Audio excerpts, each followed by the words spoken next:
Hello दोस्तों, स्वागत करती हूँ मैं आपका मेरे चैनल वराड़ी वारसा में। और आज का व्लॉग लेकर आई हूँ मैं आपके लिए शादी का दूसरा फंक्शन। पिछले व्लॉग में आपने देखा होगा, मैंने हल्दी कूटने का फंक्शन दिखाया आपको, जिसे हमारे यहाँ गेहूँ का मुहूर्त या हल्दीचा घाना भी बोला जाता है। और आज का फंक्शन है देवकुंडी का, यानी कि मंगल कलश स्थापना करने का। और वन पूजन यानी कि हमारे यहाँ उकिरडा पूजन किया जाता है, उसकी बहुत मान्यता है हमारे यहाँ। तो चलिए करते हैं शुरुआत आज के ब्लॉग को। तो सबसे पहले हमने पूरे पूजा की तैयारी करके रखी है। ये पूजा की थालियाँ निकाल कर रखी है। जो हमारे थाली में एक कलश बन रहता है, तो उस कलश को रखने के लिए हमने छोटा सा एक पीतल का लोटा लेते हैं, उसमें पान के पत्ते और ज्वार का कनीस रखा जाता है। उसे हमारे यहाँ मंगल कलश भी बोलते हैं, और वो थाली में रखा जाता है।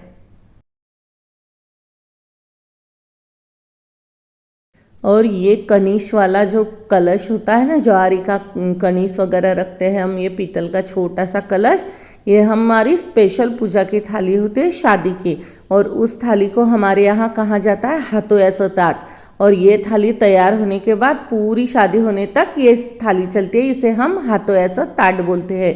इसमें जो भी हमारे यहाँ शादी के लिए सामान लगता है वो पूरा सामान रखा जाता है। तो जिस दिन हमारे यहाँ देवकुंडी होती है, तो उसी दिन इस थाली को निकाला जाता है, और शादी होने तक यही थाली पूजा में चलती है।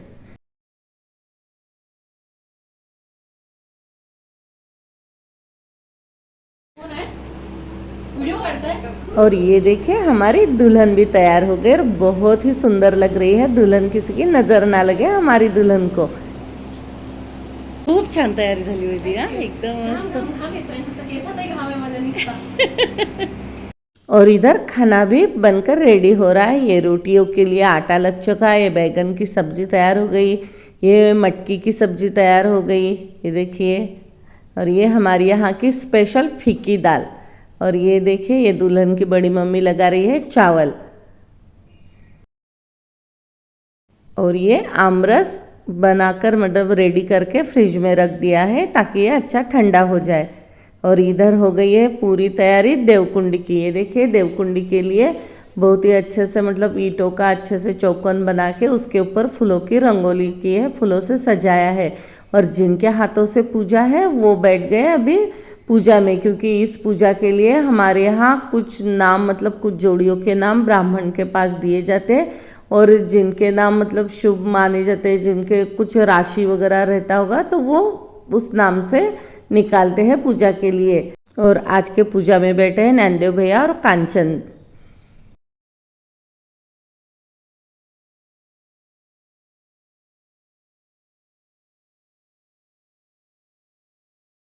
सबसे पहले इनके हाथों से संकल्प छोड़ा जाता है। संकल्प लेने के बाद फिर जिस जगह पे ये हम स्थापना करते हैं देवकुंडी की, उस जगह की पूजा की जाती है।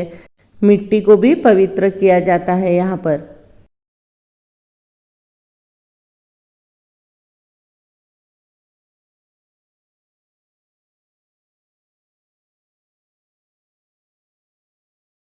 और जिनके हाथों से पूजा होती है ना, उनका गठबंधन भी किया जाता है। जिस तरह से शादी में गठबंधन होता है, तो हमारे यहाँ इस जोड़ी का गठबंधन करके ही वो पूजा करते हैं।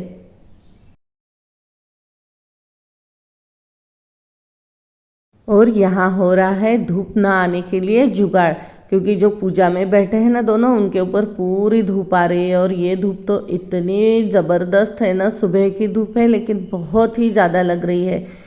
और अप्रैल महीने की धूप है, इस साल तो बहुत ज़्यादा गर्मी है। और इधर तैयारी हो रही है देवकुंडी के स्थापना की। इधर मिट्टी वगैरह डाली जा रही है, और फिर मिट्टी में धान बोएंगे अच्छे से। और जो देवकुंडी है ना, उसके ऊपर हल्दी के छापे लगाए जाते हैं। और अभी ये दोनों अच्छे से धान बोएंगे इस मिट्टी में, और फिर इसके ऊपर देवकुंडी स्थापित करेंगे।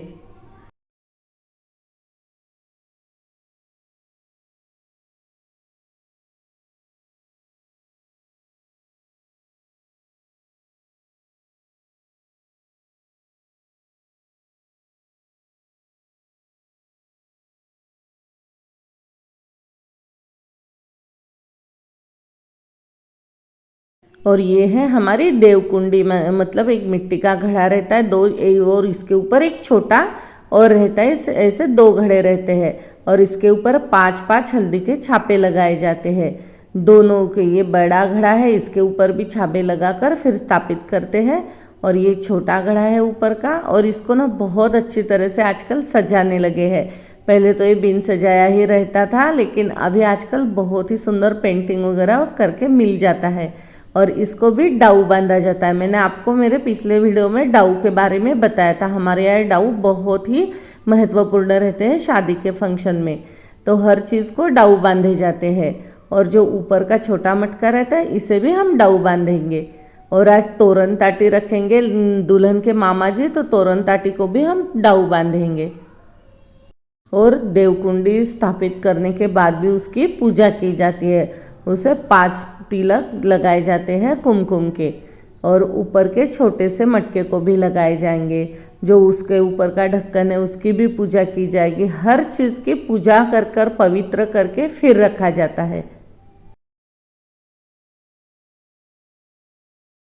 और देवकुंडी पर रखने के लिए हमारे यहाँ सोंदड़ का पेड़ रहता है और वो काटीली झाड़ी रहती है, तो उसकी एक डंडी निकाल कर लाते हैं हम। वो डंडी और आम के पत्तों की डंडी, उसे भी डाऊ बांधकर उसकी पूजा की जाती है और उसको देवकुंडी में रखा जाए, मतलब देवकुंडी के ऊपर रखा जाता है।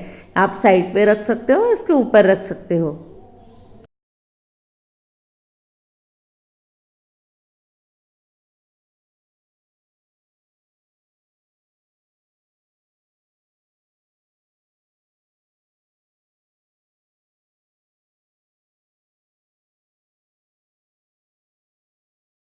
और स्थापना की पूरी पूजा होने के बाद फिर मंगल कलश को भरा जाता है, यानी देवकुंडी को पानी से भरा जाता है।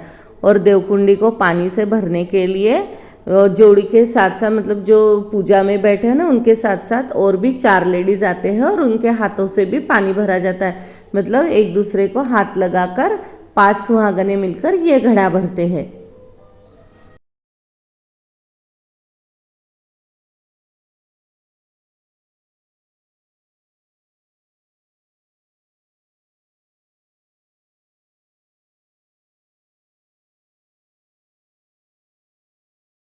और घड़ा भरने के बाद फिर अंदर घड़े की पूजा होगी। उसमें जो आम के पत्ते रहते हैं वो रखे जाते हैं, फिर ऊपर से ढक्कन रखा जाता है। और फिर इसे भी हमारे यहाँ ढककर रखा जाता है। एक मतलब हमारे यहाँ घोंगड़ा बोलते हैं, जो पुराने जो लोग हैं ना हमारे, वो उसे मतलब सोने के लिए इस्तेमाल करते थे। वो बहुत ही गर्म रहता है। तभी आपके यहाँ क्या कहते हैं हिंदी में मुझे नहीं पता, आप देखकर मुझे ज़रूर बताइए कमेंट में कि आप उसे क्या बोलते हैं। और उसे ये बिल्कुल ढक कर रखा जाता है और ये शादी के दिन खुला कर किया जाता है। और फिर ये शादी के दिन खुला करके उसके ऊपर की ये डंडी, मतलब जो सोंदड़ की डंडी, आम की डंडी, और जो एक मतलब लोहे का कुसा बोलते हैं वो रखा जाता है। वो शादी में लेके जाते हैं हम यहाँ से। और ये सब पूजा होने के बाद इसे धागे से मतलब 11 फेरे लेकर बांध दिए जाते हैं। मतलब आम वगैरह ये पूरे देवकुंडी, इससे फिर सबसे लास्ट में होगी दुल्हन के हाथों से पूजा। और दुल्हन मतलब जोत वगैरह लेगी और नमस्कार करेगी। और जिस दिन से देवकुंडी की स्थापना होती है ना, उस दिन से हमारे यहाँ का मतलब ऐसे कहते हैं बड़े लोग कि लड़की के दूल्हा दुल्हन के माता पिता को कहीं बाहर नहीं जाना पड़ता, मतलब कहीं अशुभ जगह पर वगैरह ऐसे नहीं जा सकते हैं। और देवकुंडी की स्थापना होने के बाद मामा जी के हाथों बांधी जाती है तोरण ताटी। और तोरण ताटी ये मामा जी के हाथों ही बांधी जाती है, लड़की के मामा। और ये अरहर की दाल, तुअर की दाल बोलते हैं ना, उसके जो पौधे होते हैं उसको वो सूखने के बाद फिर उससे बुनी जाती है। और इसे मामा ही बुनते हैं। आजकल ये बाज़ार में रेडीमेड मिलती है, क्योंकि आजकल किसी को बुनना नहीं आता। तो इसको भी हमारे यहाँ डाऊ बांधते हैं। आम मतलब जो आम की डंडी रहती है, पत्ते वो लगाए जाते हैं, पूजा करते हैं। और फिर मामा को तिलक लगाएगी एक लेडीज़, और तिलक लगाने के बाद मामा सर पर उठाकर इसे लेकर जाएंगे जहाँ बांधना है। और ये ऐसी जगह बांधी जाएगी जिसके नीचे से दुल्हन शादी के लिए निकलेगी। तो ये ऐसे परंपरा अलग अलग रहती है। और किसके यहाँ तोरण ताटी की परंपरा है मुझे कमेंट में ज़रूर बताइएगा।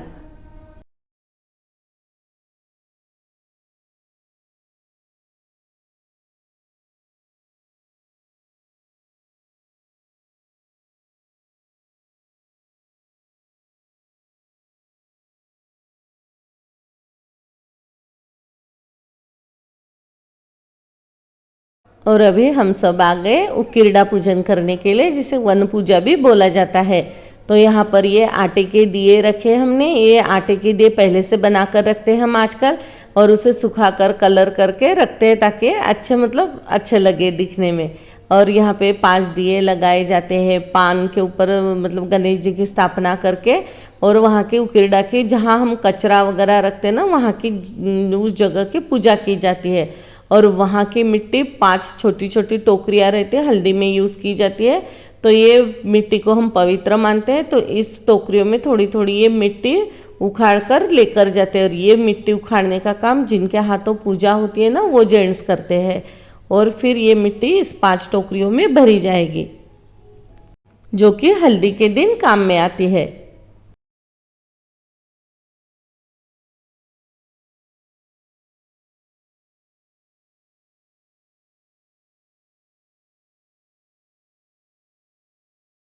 और पूजा होने के बाद दुल्हन जोत लेगी और दुल्हन की मम्मियाँ भी जोत लेगी। और ये जोत लेने को मतलब कपूर जलाते हैं और आरती लेना भी बोलते हैं इसे, लेकिन हमारे यहाँ जोत लेना बोलते हैं। तो ये सब मतलब लड़की की शादी लड़के की शादी रहे, ये सबको ही करना पड़ता है, दोनों जगह में ये होता है।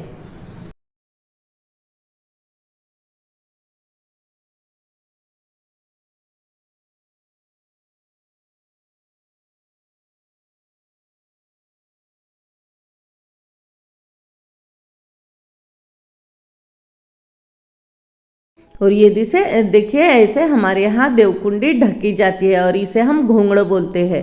और ये घोंगड़ा हमारे यहाँ बहुत मतलब कई पूजा में चलते हैं। तो आपके यहाँ इसे क्या बोलते हैं मुझे ज़रूर बताइएगा कमेंट में। और पूजा होने के बाद गठबंधन छोड़ते हैं, उससे पहले इन्हें खाना भी लेना पड़ता है।